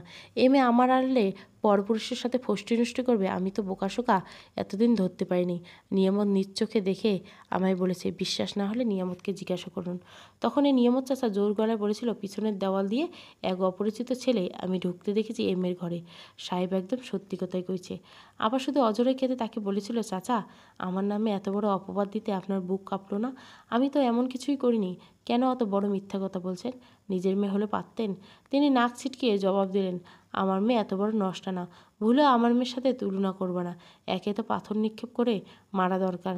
সেদিন সালিশে সবার সামনে আবার পরকীয়ার সুস্পষ্ট প্রমাণ পাওয়া যায়নি, তবে আবার ডিভোর্স পরোক্ষ কারণ হিসাবে ধরা হয় এবং এর সাক্ষী হিসাবে নিয়ামত চাচাকে রাখা হয়। আনহারি আমার পেছনে, আমি সামনে গেলেই নিয়ামত চাচা আমাকে দেখেই তিনি পদ আটকালেন। কে আপনি? কার কাছে যাবেন? অনুমতি ছাড়া প্রবেশ নিতে। আমি ফি না, দীপক ভাইয়ের কাছে এসেছি, আমাকে ঢুকতে দিন। উনি অনুমতি না দিলে ঢুকতে দিব না। ওনাকে কল করেন। ঠিক সে মুহূর্তে আনহারি পেছন থেকে এসে বলল, নিয়ামত চাচা, আমি দীপকের পর অনন্যা, আমার নিশ্চয় এ বাড়িতে ঢোকার পারমিশন লাগবে না। ফিন্নাকে হয়তো চিনতে পারছে না, আমাকে তো চিনতে পারছেন। ভালো করে দেখেন আমাকে। আর গেটের সামনে থেকে সরেন। অনেক দূর থেকে আসছি, ভীষণ ক্লান্ত। নিয়ামত চাচা আনহারকে দেখে স্তব্ধ হয়ে গেলেন। এক পলকে তাকিয়েছে কেবল। কিছু সে বলতে পারছে না, মনে হচ্ছে গলা দিয়ে আওয়াজ বেরোচ্ছে না। সব মিলিয়ে সে যেন ভীষণ ভয় পেয়েছে, সেটা বুঝতে পারছি। আনহারি এবার তার হাত দিয়ে ধাক্কা দিয়ে বলল, সরেন তো, আমাকে ঢুকতে দিন। বলে ঢুকতে নিল আনহারির সাথে আমিও। ঠিক এ মুহূর্তে বোমার বিস্ফোরণের মতো নিয়ামত চেঁচিয়ে উঠল, আর এখান থেকে আনহারি আমার নতুন গল্পের শুরু হলো। নিয়ামত চাচার চিৎকার শুনে সবাই হৈ হৈ করে বেরোলো। আপার ননদ আঞ্জুমান সবার প্রথমে বেরোলো। আঞ্জুমান বেশ নেতিয়ে গেছে, বুড়ি হয়ে গেছে বোঝা যাচ্ছে। তার সাথে একটা ছোট্ট বাচ্চা মেয়ে দাঁড়ানো। মেয়েটির বয়স 7 বছরের মতো হবে, হয়তো এটা আঞ্জুমানের সন্তান। আঞ্জুমানের সাথে তার জামাই বের হলো। আপার শাশুড়ি বের হয় পরস্পর। আপার শাশুড়ি বেশ বৃদ্ধ হয়ে গেছে, এতটুকু রাস্তা আসতে ভীষণ সময় লেগেছে। আগের মতো শক্তি হয়তো তার শরীরে নেই। একটা সময় সবাইকে এই অবস্থানে যেতে হয়, কিন্তু জোয়ান অবস্থায় এটা সবাই ভুলে যায়। আবার কষ্টের মূল কাহিনী রচনা করেছিল এই মহিলা। সব বৃদ্ধ দেখলে সম্মান আসে না মন থেকে, কিছু কিছু বৃদ্ধ দেখলে বমি আসে, ঘৃণা আসে। এর মধ্যে একজন হলো আপার শাশুড়ি। দীপক ভাইয়া এসেছে সাথে একটা মেয়েকে নিয়ে, কম বয়সী মেয়ে। বুঝতে পারছি না এটাকে। দুলাভাই যাকে বিয়ে করেছিল সেটা অন্য মেয়ে। এ মেয়ে কি, এটা জানার বিষয় না। সবাই এসে প্রথমে নিয়ামত চাচার দিকে তাকিয়ে জিজ্ঞাসা করলো, কি হয়েছে, এভাবে চেঁচিয়ে উঠলে যে? ভর সন্ধ্যাবেলা এভাবে চিৎকার করা মানে কি? নিয়ামত চাচা ঢোক গিলে আনহারের দিকে ইশারা করলো। এবার সবাই আনারিকে দেখে চমকে গেলেন। আর্যমানের স্বামী সেখানে ফিট হয়ে পড়ে গেল। শাশুড়ি স্তব্ধ হয়ে গেল। দীপক হা করে তাকিয়েছে, আমতা আমতা করে জিজ্ঞাসা করলো, অনন্যা তুমি বেঁচে আছো? আনারি এসে জবাব দিল, আপনাকে সারপ্রাইজ দিব বলেই বেঁচে আছি। বাইরে থেকে পড়াশোনা শেষ করছি, আমি আবার কবে মরলাম? তাহলে জাম গাছটায় কে গলায় দড়ি দিছিল? আনহারি হেয়ালি উত্তর দিল, সেটা আমি কিভাবে জানবো? কে নাকি গলায় দড়িয়েছে এ বিষয় নিয়ে আমি তো স্টাডি করিনি। আমি উপস্থিত ছিলাম না। জলজান্ত একটা মানুষকে জিজ্ঞাসা করছেন বেঁচে আছে কি না? আসতাম না আপনাদের এখানে, তবে ডিভোর্স যেহেতু হয়নি সেহেতু নিজের প্রাপ্য অধিকার তো আদায় করতে হবে। না হয় আপনাদের মতো মানুষের উপর আমি থুতু মারতাম। যাই হোক, অনেক দূর থেকে এসেছি, আমি এখন ক্লান্ত। যা কথা বলবো রাত 10টার পর। কে জাম গাছে মরেছিল খুঁজে বের করুন। আর সব থেকে বড় কথা, আমার পরিবারের সাথে এত বড় অন্যায় করা হয়েছে, এটার জবাবদিহি তো পুরো গ্রামবাসীকে দিতে হবে। আর কাকে জাম গাছে ঝুলিয়ে হত্যা করেছেন সেটার উত্তর আপনারা পুলিশকে দিবেন। আমি সব কিছুর ব্যবস্থা করে আসব। আমার সাথে যদি আগের মতো একটা অন্যায় করার চেষ্টা করেন, আমি একদম গুড়িয়ে দেবো। সামনে থেকে সরেন, যাব। কম বয়সী মেয়েটা কথাগুলো শুনে কাঁদতে কাঁদতে বলেন, আপনার বউ মারা গেছে বলেছিলেন, তার নাম তিনার ছিল। তাহলে এ অনন্যা কী করে আপনার বউ হয়? আমি গরিব ঘরের মেয়ে বলে বাবা মা বিয়ে দিয়েছে, আর এত বড় অন্যায় আমার সাথে করলেন? কত অপমান কষ্ট সহ্য করি, আর আমাকে এভাবে ঠকালেন? মেয়েটার কথা শুনে দুলাভাই মেয়েটার চুলের মুঠি ধরে বলতে লাগলো, আরে চুপ কর, তোর পরে করলেও হবে। এ মেয়ে তো মরে গেছে, বিয়ে তো আমি অনেকগুলো করছি। তোকে বলেছি একটার কথা, বেশি ইতরামি করলে তোকে আমি জাম গাছে ঝুলিয়ে দেবো। আরও কিছু সময় বলতে নিবে এমন সময় আনহারি দুলাভাইয়ের হাতটা চেপে ধরে ডান দিক থেকে বাঁ দিকে ঘুরিয়ে দিল। হাতটা মটমট করে একটা শব্দ করলো, মনে হলো হাতটা ভেঙে গেছে। তারপর জোর গলায় বলল, কাপুরুষ কোথাকার, মেয়েদের গায়ে হাত তুলতে চাস, নায়ক সাজতে চাস, কুলাঙ্গার কোথাকার। নারী নির্যাতন মামলা ঠুকে দেবো, আর একবার যদি মেয়ের গায়ে হাত তুলতে দেখি হাত ভেঙে দেবো। এক বউ থাকতে আর একটা বিয়ে করার সময় মাথা ঠিক ছিল না? আর তোর বউ সব মারা যায় কেন? এর আগেও আরও 2টো বিয়ে করে রেখেছিস, সব জবাব কিভাবে দিবি সেটা রেডি কর। একে তাকে কাপুরুষ না হয়ে। দীপক চুপসে গেল আনহারির কথায়। আনহারির শাশুড়ির শক্তি কমে গেল, গলার জোর কমেনি। সে জোর গলায় বলে উঠল, তুই বাইচে থাক, মন চায় মইরা উঠে আইসস, সেটা দেখার বিষয় না। তোরে তো আমার পুতে তালাক দিয়েছে, তাহলে এ বাড়িতে তোর জায়গা কেমনে হইব? বুড়ি যেমন ঠিক পয়েন্টটা ধরেছে, সকল প্ল্যানটা কি ভেস্তে যাবে? এটাই আমি ভাবতে লাগলাম। আবার ছাড়াছাড়ি গ্রামবাসীর সামনে হয়, তাহলে তো তালাককৃত বউয়ের কোনো অধিকার থাকে না। তবে আনহারি তার বুদ্ধি দিয়ে উত্তর দিল, আমাকে ছেড়েছেন কোনো ডকুমেন্টস আছে? আমার কাছে তো আমার বিয়ের ডকুমেন্টস আছে। ডিভোর্স দিলে তো ডকুমেন্ট লাগে, সেটা কোথায়? আর ডিভোর্স বললাম, দিয়ে দিলাম, হয়ে গেল। আমাকে 12 বছর গুম করে রাখার অভিযোগ আসবে আপনাদের উপর। আমার সাথে সেদিন কে বাড়বেন, সেদিকে পথ থুবড়ে পড়বে। সব নিয়ে যুদ্ধেই নেমেছি, যা করার করেন। আপাতত আমাকে আর বিরক্ত করবেন না। এবার আঞ্জুমানের কাছে যেতে সে ভয়ে কাঁপতে লাগলো। আনহারি তার কাঁপুনি দেখে বলল, ভয় তো আমার পাওয়ার কথা, আপনি পাচ্ছেন কেন? যাই হোক, পুরনো হিসাব নিকাশ না হয় পরেই করব, আপাতত নিজের স্বামীর জ্ঞান ফেরানোর ব্যবস্থা করেন আপা। এবার আনহারি আমাকে ডেকে বললেন, ফিনা, আমার সাথে আয়, অনেক জার্নি করে এসেছি, আমার মাথাটা বেশ ধরেছে। আমি আনহারের সাথে সাথে গেলাম। এখানে কেউ আমাকে চিনছে বলে মনে হয় না। নিজের পরিচয়টা পরে দেওয়া যাবে, আপাতত কাহিনী পর্যবেক্ষণ করতে থাকি। আঞ্জুমানের হাজব্যান্ডকে দীপক আর নিয়ামত চাচা ধরে ভেতরে নিয়ে গেলেন। জ্ঞান ফেরানোর জন্য পানির ঝাপটা দিলেন। দীপকের বর্তমান স্ত্রীর নাম পিয়ালি। পিয়ালি সোফায় বসে কাঁদছে। আমি যতদূর বুঝতে পারলাম, কয়েকদিন পর পর বউ পাল্টানো দীপকের একটা স্বভাব, আর পরিবার এটাকে বেশ সাপোর্ট করে, বোঝা যায়। 12 বছর কেটে গেল, গ্রামের কত কিছু পাল্টালো, তবে পাল্টানো কেমন পরিবারের ব্যবহার। আবার নানি শ্বশুর চোখ পড়ল না, হয়তো গত হয়েছেন। আনহারিরা আমি দীপকের রুমে প্রবেশ করছি। আনহারে দীপকের রুমের বিছানাতে শুয়ে পড়ল, চোখ বন্ধ করে শুয়ে আছে। আমি কেবল ভাবতে লাগলাম এরপর কী হতে চলছে। এটা কি ইতিবাচক দিকে যাবে নাকি নেতিবাচক?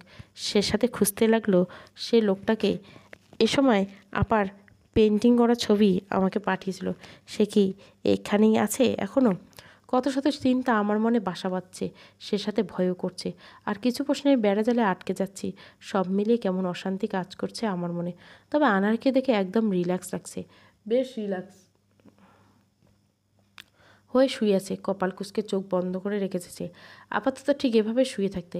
আনহারের সাথে বড় আপার কত মিল, অথচ দুইজনের জন্ম দুদেশে, দুজনের জন্ম 17 দিনের মতো ব্যবধান। এ দুজন যমজ হওয়া অকল্পনীয়। মাঝে মাঝে মনে হয় আনারের ভিতর আপার আত্মা ভর করেছে, তবে সেটাও নিমেষে ভুল প্রমাণ হয় বিজ্ঞানের দিক থেকে চিন্তা করলে। সব মিলিয়ে বিষয়গুলো নিয়েও আমি যত ভাবি ততই আমার ভেতরটা একটা প্রশ্নের উত্তর খুঁজতে গিয়ে হাজারটা প্রশ্ন জেঁকে বসে। আধা ঘন্টার মতো কেটে গেলেও বাইরে থেকে চিৎকার চেঁচামেচির আওয়াজ শুনতে লাগলাম। আমি কিছুটা অস্থির হয়ে বেরোলাম। সাথে সাথে আমার ভেতরটা কেঁপে উঠল। তাহলে কি আমরা হেরে যেতে চলছি? পুরো গ্রামবাসী তেড়ে আসছে আনহারিকে গ্রাম থেকে বের করার জন্য। তাদের দাবি আনহারি ফেক, এখানে এসেছে দাঙ্গা করানোর জন্য। আনহারি আবার অনেকে ভূত ভেবে মারতেছে। কেউ কেউ তো বলছে তালাক আমাদের সামনে হয়েছে, এখন এই মেয়ের এই বাড়িতে কোনো অধিকার নেই। সব মিলিয়ে পরিস্থিতি যেন গোলমালে হয়ে গেছে। আমি একটু উকি দিয়ে দেখে আনহারির কাছে এসে বললাম, গ্রামের লোক তো অনেক খেপেছে, এখন কি করবেন আপনি? আমার জন্য যদি আপনার কোনো বিপদ হয়, আমি নিজেকে ক্ষমা করতে পারবো না। হুজুগে বাঙালি কিছু হলে বাছবিচার না করে লাফাইতে থাকে।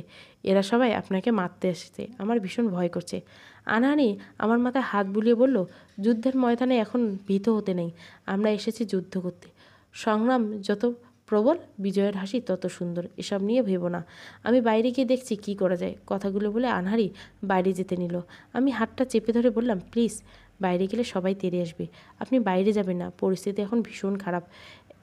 এমন সময় আপনার বাইরে যাওয়াটা রিস্ক। এক আপাকে হারিয়েছি, আর এক আপজনকে হারানোর ধৈর্য আমার নেই। আপনাকে আমি বড় আপার মতোই ভালোবাসি, দয়া করে আপনি ঘরে বসুন, পরিস্থিতি ঠান্ডা হোক, তা এরপর বের হন। আনারি আমার কথা শুনল না। জোর করে সে তার রুম থেকে বের হয়ে মূল দরজায় গেল। মূল দরজা দিতে একটা পাথর ছুঁড়ে মারল একজন। সেটা একদম আনহারির কপাল বরাবর পড়ল। কপালটা কেটে রক্ত গড়িয়ে পড়ছে। আরও কয়েকজন আনহারির সামনে এগিয়ে মারতে নিলে আনহারি বেশ জোরে চেঁচিয়ে উঠল, এক পা যদি কেউ এগিয়ে আসে, আমার গায়ে হাত তুলছেন, আপনাদের খবর আছে। পেছন দিকে তাকান, তারপর চিন্তা করেন কি করবেন। আমি কোনো দাঙ্গা যেতে চাই না। আপনাদের যদি সন্দেহ থাকে তাহলে সেটা সুষ্ঠুভাবে উপস্থাপন করুন। আমি ফেক না সেটারও প্রমাণ দেব, আমি যে ভূত না সেটারও প্রমাণ দেব। আনহারি কথা শুনে সবাই পেছনে তাকালো। পুলিশ অফিসার মাহিদের গাড়ি দাঁড়িয়ে আছে। সে গাড়ি থেকে নামছে।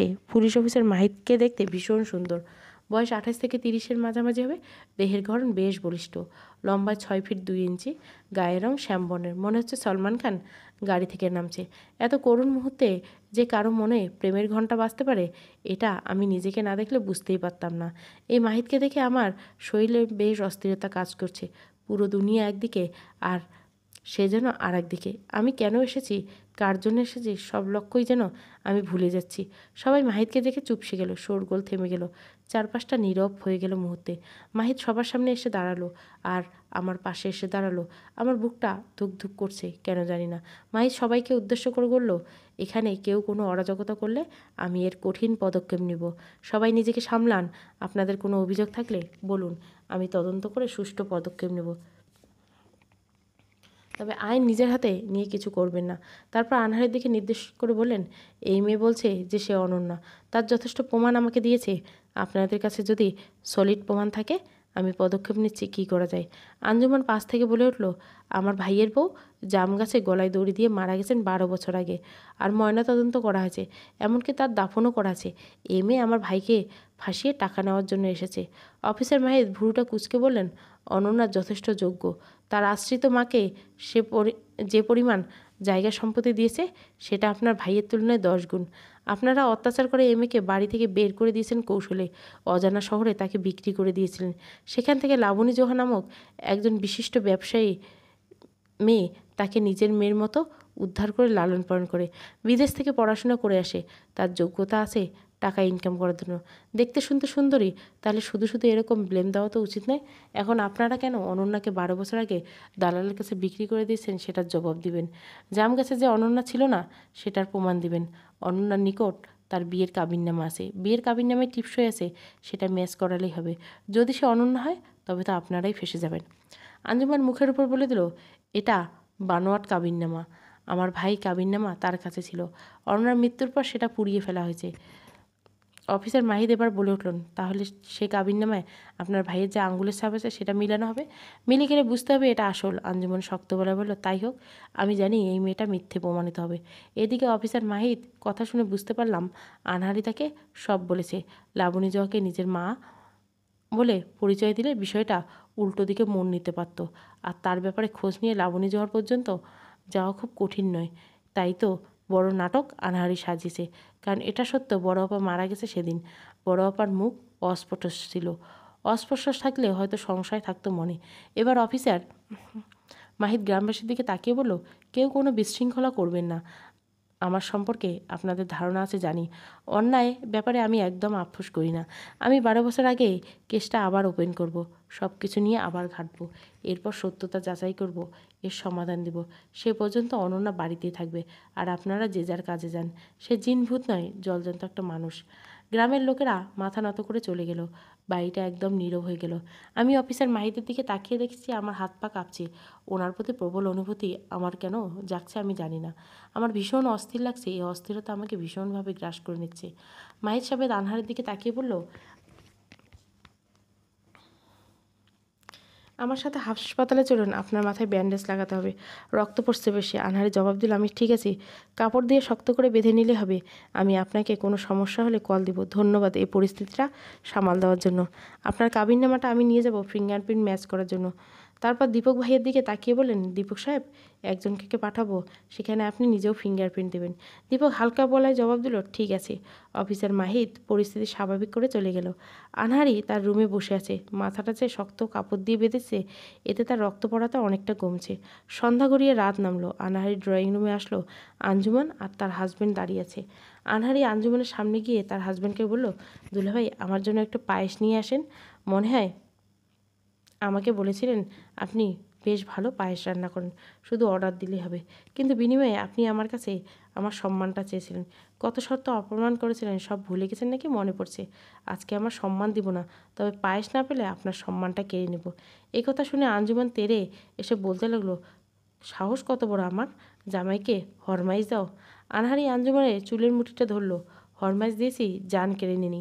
ভালো ভালো পায়েস করতে বল, না হয় তোর মাথায় একটাও চুল থাকবে না। আগের অনন্যা আমি না, এই অনন্যায় জ্বলতে জ্বলতে পুড়তে পুড়তে শক্ত হয়ে গেছে। আঞ্জুমান ভয়ে বিধ্বস্ত হয়ে তার হাজব্যান্ডের দিকে তাকিয়ে বলো, প্লিজ যাও তুমি, না হয় আমাকে মেরে ফেলতে দ্বিধা করবে না এমে। আঞ্জুমানের হাজব্যান্ড দৌড়ে লাগালো রান্নাঘরের দিকে। ঠিক এমন সময় একটা আওয়াজ কানে ধেনে আসলো, আর বুঝতে পারলাম কলিং বেল চাপছে। আঞ্জুমান চুলগুলো ছেড়ে দিল আনহারি আমাকে ইশারা দিয়ে দরজা খোলার জন্য। আঞ্জুমান মাথায় হাত দিয়ে দাঁড়িয়ে আছে। আমি দৌড়ে দরজার দিকে গেলাম। দরজাটা খুলতে আমার চারপাশটা হিমল বাতাস বইতে লাগলো অফিসার মাহিদকে দেখে। চোখ শীতলকারী মানুষ আমার সামনে দাঁড়িয়ে আছে। মনে হচ্ছে হার্টবিটে স্পন্দন দ্রুত হচ্ছে।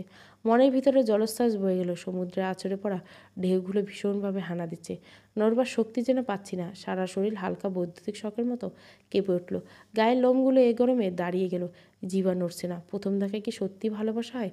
এটা কি আমার ভালোবাসা নাকি আমার নেশা? মাতালের মতো লাগছে কেন? বেহায়া দৃষ্টি কেন বারবার তার দিকে তাকিয়ে থাকতে চাই? এ মন কেন তাকেই ঘিরে ভাবতে চায়? বাংলা সিনেমার মতো গান বেজে উঠছে মনে। মনে হচ্ছে এই বুঝি আমি আর এ সুখের কাব্য রচনা করব। আগে যখন বাংলা সিনেমা দেখতাম তখন ভাবতাম সুখ দুঃখের মুহূর্তে গান আনার কি দরকার। এখন মনে হয় গানটা হলে সিনেমার মুখ্য প্রতিফলন। আমি ঠায় দাঁড়িয়ে যাচ্ছি। মাইর সাহেব আমার দিকে কপাল কুঁচকে জিজ্ঞাসা করলেন, এক্সকিউজ মি, কী দেখছেন এভাবে, কিছু বলবেন? আমি একটু নড়ে চড়ে গেলাম। ভাবনার কল্পনার রোমাঞ্চকর মুহূর্ত থেকে বের হয়ে আসলাম। খানিকটা স্বাভাবিক হলাম, নিজের আসন্ন আবেগটা দমিয়ে নিয়ে বললাম, না কিছু না, আমি হুট করে আপনার দিকে তাকিয়ে একটা চিন্তায় ডুবে গেছিলাম। আপনি এ সময় আবার আসলেন, কিছু দরকার? ফিঙ্গারপ্রিন্ট নিতে আসছি দীপক আর অনন্যা। আচ্ছা, আপনি অনন্যার কে হন? মা হিসাবে এ প্রশ্নের উত্তর কী দিব বুঝে ওঠার আগে আনারি পাশ থেকে বলে উঠল, আমার পার্সোনাল অ্যাসিস্ট্যান্ট। কেন, কোনো সমস্যা? মা হিসাবে উত্তর দিল, নো। ওর নাম কি? ওর নাম ফিরনা, ওর বাসা ঢাকায়। আর কিছু জানার আছে এই বিষয়ে? থাকলে সোফায় বসুন বলছি। আর আমাকে কি করতে হবে বলেন? দীপক ঘরে আছে, তাকে ফিরনা ডেকে নিয়ে আসতেছে। অফিসার মাহির সোফায় বসলেন, আনহারি সোফায় বসলো। আনহারি আমার দিকে তাকিয়ে বলল, দীপককে ডেকে নিয়ে আসো তো। আমি মাথা নেড়ে সম্মতি দিলাম। শুধু এ জায়গা থেকে একদম নড়তে মন চায় না। চুম্বকের মতো এই জায়গাটা আমাকে আকর্ষণ করে। এই আকর্ষিত বল ত্যাগ করে দীপকের রুমের দিকে এগিয়ে যাওয়াটা ভীষণ কষ্টের। মনে হচ্ছে মাহিত ইলেকট্রন, আমি প্রোটন। নিশ্চয়ভাবে বসে থাকা আনহারি নিউটন। তার মধ্যে কোনো আকর্ষণ বিকর্ষণ কোনো কিছুই কাজ করছে না। অপরদিকে ইলেকট্রন প্রবল আকর্ষণ ভেদ করে প্রোটন যেন সে বলয় ত্যাগ করতে নারাজ। তবে বাইরে থেকে এক বিশেষ বল বাধা দেওয়া ধরুন আমাকে বাধ্য হয়ে দীপকের রুমের দিকে এগোতে হলো। আমি দীপক ভাইয়ের রুমে যেতেই বুঝতে পারলাম পিয়ালি আর দীপক কথা বলছে। দীপক বেশ রেগে রেগে পিয়ালিকে বলছে, এতগুলো বউ করতে পারছি, তোকেও করতে পারতে আমার সময় লাগবে না। বেশি বাড়াবাড়ি করলে তোর অবস্থা টিনার মতো হবে। তোকে যদি দেখছি এ চৌকাট পার হতে তোর খবর আছে। এ রুমের ভেতরে তুই বসে থাকবি, ওই মেয়ের ধারে কাছে যাবি না, জানে মেরে ফেলবো। আর ওই মেয়ে আবার জানে মারতে কী করা লাগে সেটা আমি দেখতেছি। একবার মরার পর যখন বেঁচে গেছে, দ্বিতীয়বার মরার পর যেন বেঁচে না থাকে সেই ব্যবস্থা করব। দীপকের কথা শুনে আমি আর একটা রহস্যে ডুবে গেলাম। তার ভাষ্য অনুযায়ী বোঝা যাচ্ছে 12 বছর আগে সে অনন্যাকে খুন করছে। তাহলে আমার বোন আত্মহত্যা করেনি? তবু বিনা কারণে সে জানাজা পেল না। এ কথা আমি প্রমাণ ছাড়া সবার সামনে করতে পারবো না। তবে আনহারি এই বিষয়টা তথ্য দিতে হবে। এখন মাথায় সকল কুলু রেখে এগোতে হবে। দীপকের কথা শুনে পিয়ালি জড়সড় হয়ে বসে আছে। পিয়ালির বসার ধরন দেখে আপার কথা মনে হয়ে গেল। সেদিন আমি এসেছিলাম আপার বাড়িতে মেহেন্দির পাতা নিয়ে। মাকে অনেকবার বলেছিলাম একটু পাতা বেটে হাতে দিয়ে দিতে। মা নানান অজুহাতে দেয়নি। আমি ছোট্ট, আমার মধ্যে মেহেন্দি পড়ার অস্থিরতা জেঁকে বসলো। আমি ঠিক তখনই কাউকে কিছু না বলে আপার বাড়িতে চলে আসি। আপার বাসায় আসার পর আপার ঘরে ঢোকার পর খেয়াল করলাম দুলাভাই আপাকে মারছে। মরার কারণ হলো আপা কেন সময় মতো চা দেয়নি। একে তো চা দিতে দেরি করেছে, তার উপর চায়ে চিনি দিয়ে পরিবেশন করছে। আর এটা নাকি আপার শাশুড়ি মারার জন্য এমনটা করেছে।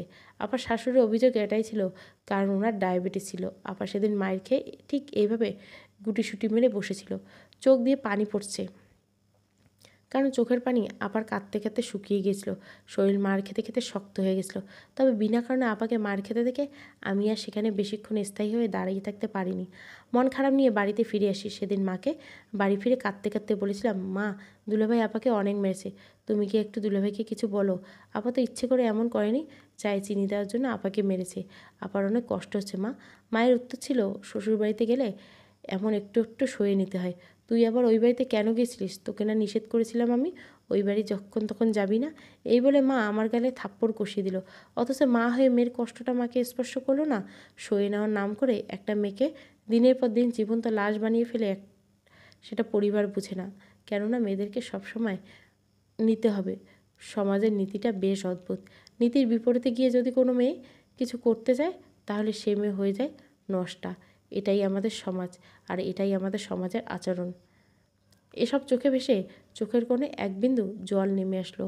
আমি নিজেকে দ্রুত সামলালাম। দীপক ভাইয়ের সিগারেট টানছে আর ঘরে পায়চারি দিতে। আমি তাকে কী সম্বোধন করব বুঝতে পারলাম না। এই মুহূর্তে নাম ধরে ডাকাই আমার কাছে সবচেয়ে বেশি উত্তম মনে হলো। তাই নাম ধরে ডেকে বললাম, মিস্টার দীপক, আপনাকে অনন্যা আপু ড্রয়িং রুমে ডাকছে। আমার সম্বোধনটা হয়তো দীপক ভাইয়ের পছন্দ হয়নি, তাই ঘর থেকে তেড়ে এসে বলল, কত বড় সাহস, আমার বাড়িতে এসে আমাকে নাম ধরে ডাকাচ্ছে। তোর আর আমার বয়সের ফারাক জানিস? তিনি এমনিতেই খুব হাইপার অবস্থায় ছিলেন, আর আমার মুখে নাম শোনার পর হাইপার হয়ে গেলেন। হাইপার হয়ে আমার গায়ে হাত তুলতে নিলে আনহারে দৌড়ে এসে আটকায়। সে দীপককে হাতটা ধরে দীপকের গালে কষিয়ে থাপ্পড় মেরে দিয়ে বলে, এরপর এই হাত ভেঙে দিব। একটা হাত তো নাড়াতে পারছে না, এটাও আর নাড়াতে পারবে না। রাগের মাথায় মানুষের হিতাহিত জ্ঞানটাও থাকে না। তাই সে আনাহারির গায়ে হাত তুলতে নেয়। সেক্ষেত্রে মাহিদ এসে বাধা দেয় এবং দীপক ভাইয়াকে জোর গলায় বলে, এই মুহূর্তে যদি অনন্যা আপনার নামে নারী নির্যাতন মামলা করে আপনার ঠাঁই কোথায় হবে আপনি বুঝতে পারছেন? এর মধ্যে আপার শাশুড়ি বলে উঠল, দীপুরে মাথা গরম করিস না, মাথা গরম করলে এই মেয়ের থাবায় আমরা সবাই মারা পড়ব। শয়তান মেয়ে তো আমাদের জ্বালাতে এসেছে। এখন শোয়ে নে পুত, সময় হলে সব কিছুর জবাব দিস, মাথা ঠান্ডা কর। দীপক ভাইয়া থেমে গেল। রাগটা নিবারণ করে অফিসার মাহিদকে বলল, কেন এসেছেন? আঙুলের ছাপ নিতে। এই মেশিনে আঙুলের ছাপ দিন, তাহলে বুঝতে পারবো এটা কাবিননামা কিনা। আর অনন্যা এখানে আঙুলের ছাপ দিলে বোঝা যাবে আসল অনন্যা কিনা। এটার জন্য এসেছি। পুরো সময়টা আঞ্জুমান নিশ্চুপ ছিল। এখন একটু গলা খুলে বলেন, ভাই ছাপ দে, এখনই প্রমাণ হবে মিথ্যা। মিথ্যে প্রমাণ হলে তাকে 14 শিকার ভাত খাওয়াবো আমি, আর আমার গায়ে হাত তোলার প্রতিশোধ নেব। দীপক এবার তার হাতের বুড়ো আঙুলের ছাপটা দিল আর আনাহারি দিল। অফিসার মাহির ছাপ দুটো ভালো করে পর্যবেক্ষণ করছে। এদিকে আমার ভেতরটা ভয়ে গ্রাস করে নিচ্ছে, কারণ দুজন মানুষ এক হলে তাদের হাতের ছাপ কখনোই এক হতে পারে না। এটা কোনোভাবেই না। হেরে যাওয়ার বার্তা যেন আমার কানে আসছে। এই বিষয়টা কিভাবে আনাহারি করবে সেটা বুঝতে পারছি না। মাহিদ আনাহারের দিকে তাকালো। তার তাকানোর ধারণ বলে দিচ্ছে আনাহারি সত্যতা সামনে আসতে চলল। বড় আপা 3য় পর্ব। ভালো লাগলে অবশ্যই লাইক, শেয়ার এবং সাবস্ক্রাইব করবেন। Thank you for watching. পুরো গল্পটা প্লেলিস্টে পেয়ে যাবেন।